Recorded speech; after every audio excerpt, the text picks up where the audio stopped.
Chapter 10. It was the damn song. He'd been doing great, having fun, starting to get into the whole holiday thing for the first time in recent memory. Every shop had carols playing, bells jingling. Every day the church bells rang with a song at high noon. He knew the lineup by heart. Silent Night, The Carol of the Bells, and Away in a Manger. The entire saloon was decked to high heaven, and so was the whole dang town. He had not thought, when he'd accepted the job offer via the net and headed out here, that he was moving into Christmas Central. And yet, somehow it had been all right. Being with Sophie had made it all right. Until they had to go and play that damned song. He probably owed Sophie an apology for reacting to it the way he had. She just tried to do something nice for him. Sophie. The thought of her hit the brakes on his racing brain. Her face hovered in his mind's eye, and he relived those moments in his bedroom upstairs. That kiss. Holy Moses. And she'd been there for that. For him. She was smart. A doctor, for crying out loud. He didn't think of himself as an intellectual, really. He'd been a good soldier right up until he got himself blown up, and then after he'd recovered, he'd been a good cop, and later a good agent. Right now, he was a good PI/bodyguard. He didn't know if that was going to be forever, but he didn't think so. She was quirky, looking for reasons for everything the way she was. Deep, kind of spiritual. He liked it. He found that knowing it made him like her even more than he had before. He was walking around outside the saloon. He'd gone out through the front doors, not the back, and he could see the parking lot was almost filled to capacity.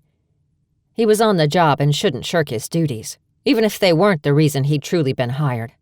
But he needed a break. Thrusting his hands into his pockets, he paced past the parking lot and walked out into the grassy meadow beside it. The din of the band, which had wrapped up his song and started another, was almost non-existent there. The stars were blinking to life in the dark blue sky.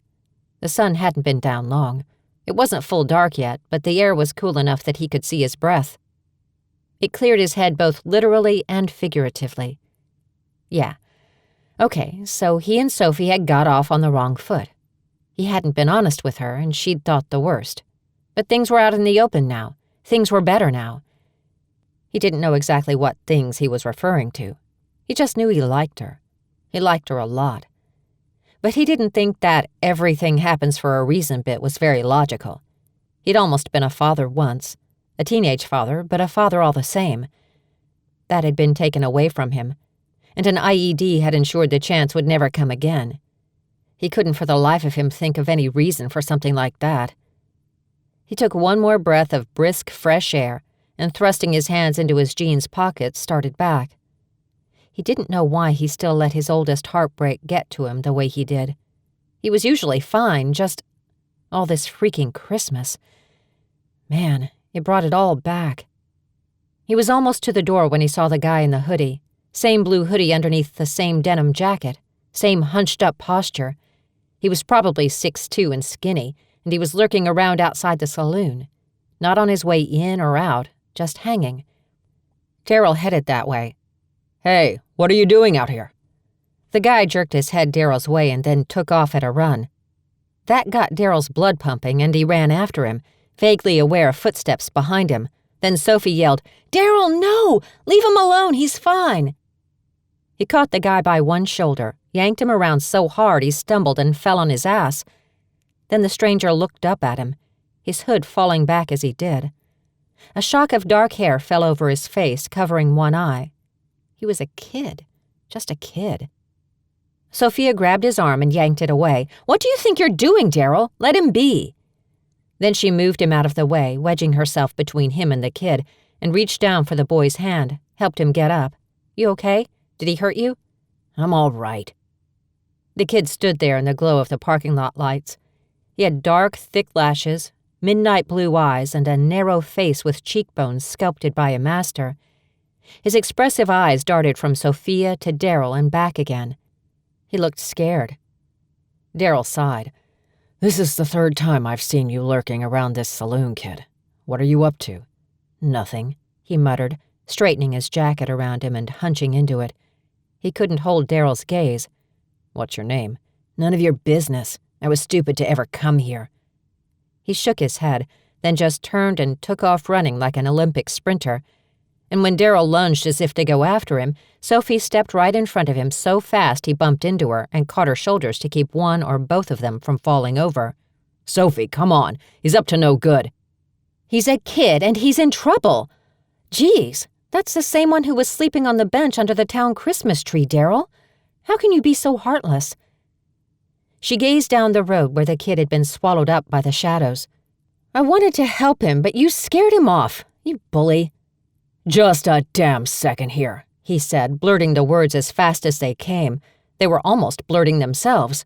"I show up and you're suspicious I'm working for your drug dealer fiancé, ex-fiancé, and he shows up, starts lurking around everywhere you happen to be, and you want to help him? He's a child, Darryl." "He's 6'2", Sophie." She made a noise like she had a hunk of meat caught in her throat, spun on her heel, and stomped back inside. "Come on," she said. "We're going to put a stop to this crap right now." She strode across the parking lot, and after one last look in the direction the kid had fled, he followed. She marched through the outer doors and then through the bat wings like a hurricane, then stomped through the entire saloon, catching each McIntyre cousin's eye on the way. She didn't have to say anything. The fire in her gaze was enough. They all fell into the comet's tail she was creating behind her. Her trajectory took them into Jason's office, which wasn't really built to house 5. "Close the door, Joey," she said. Joey closed it, looking from one of his brothers to the other. "Oh, hell. She knows, doesn't she?" "Looks that way," Jason said, sending an angry glare at Darryl. "I had to tell her. She thought I was working for the ex," Darryl explained. "What is it to you what she thought?" Rob demanded. Sophie hooked her pinky fingers into her lips and gave a whistle that might have made their ears bleed. Darryl was tempted to check. Everyone went silent and she said, "Now, be quiet and just listen. I came out here to get away from a controlling, secret-keeping man, and apparently I landed myself right in the middle of a whole flock of them.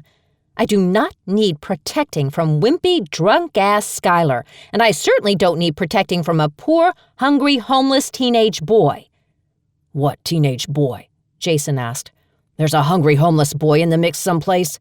"The hoodie-wearing stalker," Darryl explained. She turned to face Jason. "Tell Darryl he's fired, or I go back to your dad's, pack my bags, and head to New York." "Sophia." "Right after I tell Vidalia what you 3 did," she added.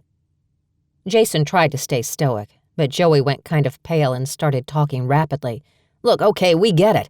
You're a grown-up and you don't need protecting, but it turns out we do need a bouncer." "Head of security," Jason corrected. "Joey's right," Rob said. "We do need him." Then he shifted his gaze to the man in question. "Darryl, your services to watch over our cousin are no longer needed.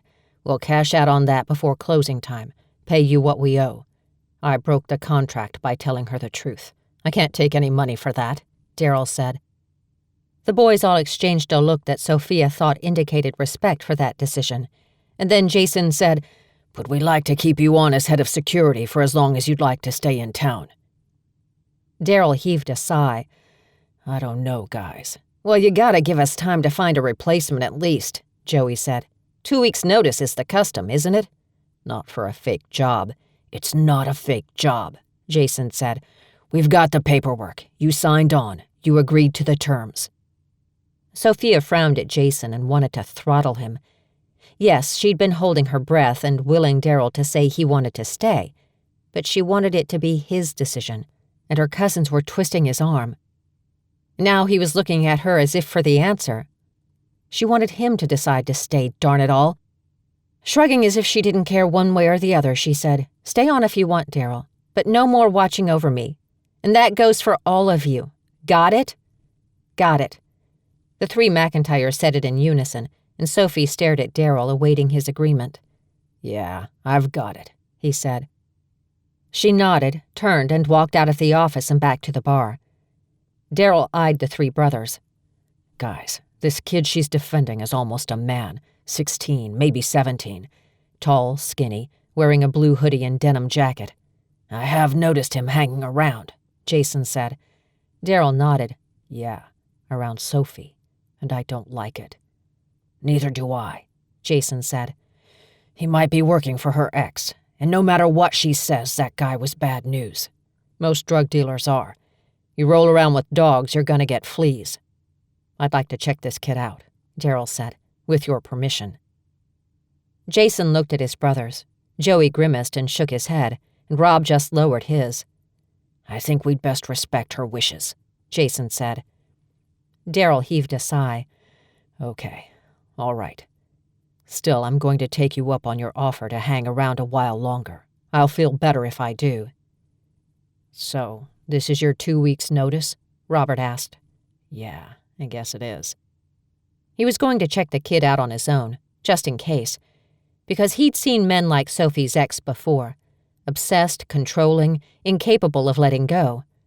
What did she think good old Skylar would have done if he'd managed to kick her door in one of those times when he'd tried? She wasn't afraid of him, she said. His gut told him that she should be. And something inside him wouldn't let him leave until he'd made damn sure she was safe.